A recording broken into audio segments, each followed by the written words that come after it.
ഭാരതീയ വിദ്യാനികേതൻ നടത്തുന്ന വിവിധ വിദ്യാഭ്യാസ സ്ഥാപനങ്ങളിൽ അധ്യാപകരുടെ കാൽ വിദ്യാർത്ഥികളെ കൊണ്ട് കഴിവിപ്പിച്ച സംഭവം അതീവ ഗൗരവമുള്ളതാണെന്ന് കൊടിക്കുന്നിൽ സുരേഷ് എം.പി. സ്കൂളുകളിൽ ഉണ്ടായ സംഭവങ്ങൾ മൗലിക മനുഷ്യാവകാശങ്ങളും ജനാധിപത്യ മൂല്യങ്ങളും ദാരുണമായി ലംഘിക്കുന്നതാണെന്നും അദ്ദേഹം ആരോപിച്ചു. ഭാരതീയ വിദ്യാനികേതൻ നടത്തുന്ന വിവിധ വിദ്യാഭ്യാസ സ്ഥാപനങ്ങളിൽ അധ്യാപകരുടെ കാൽ വിദ്യാർത്ഥികളെ കൊണ്ട് കഴുകിപ്പിച്ച സംഭവം അതീവ ഗൗരവമുള്ളതാണെന്ന് കൊടിക്കുന്നിൽ സുരേഷ് എം.പി. പറഞ്ഞു.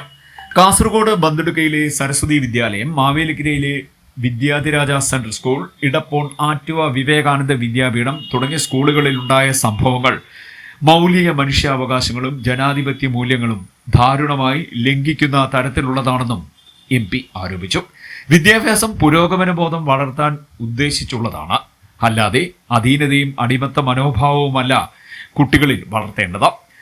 ജാതീയ അനുസൃതമായ വകഭേദങ്ങൾ നടപ്പാക്കാൻ സ്കൂൾ അധികൃതർ ശ്രമിക്കുന്നത് സഹിഷ്ണുതയില്ലാത്തതും ഭരണഘടനാ വിരുദ്ധവുമായ പ്രവർത്തനമാണെന്നും എം.പി. പറഞ്ഞു. കുട്ടികളെ മനുഷ്യാവകാശ ലംഘനത്തിലേക്ക് നയിക്കുന്ന പ്രവൃത്തികളെ പ്രോത്സാഹിപ്പിക്കുന്ന BJP അനുഭാവ സംഘടനകൾ പ്രവർത്തിപ്പിക്കുന്ന വിദ്യാഭ്യാസ സ്ഥാപനങ്ങൾക്കെതിരെ സംസ്ഥാന പൊതുവിദ്യാഭ്യാസ വകുപ്പ് കർശന നടപടികൾ സ്വീകരിക്കണമെന്നും എം.പി. ആവശ്യപ്പെട്ടു. വിദ്യാഭ്യാസ അവകാശ നിയമവും വിദ്യാഭ്യാസ മാനദണ്ഡങ്ങളും ലംഘിക്കുന്ന സ്കൂളുകളെ നിയമത്തിന് മുന്നിൽ കൊണ്ടുവരുവാൻ സർക്കാർ ആർജവം കാട്ടണമെന്നും കുട്ടികളുടെ മാനസിക ക്ഷേമം സംരക്ഷിക്കാൻ വേണ്ട എല്ലാ നടപടികളും സ്വീകരിക്കണമെന്നും കൊടിക്കുന്നിൽ സുരേഷ് എം.പി. ആവശ്യപ്പെട്ടു. CD net news, Mavelikkara.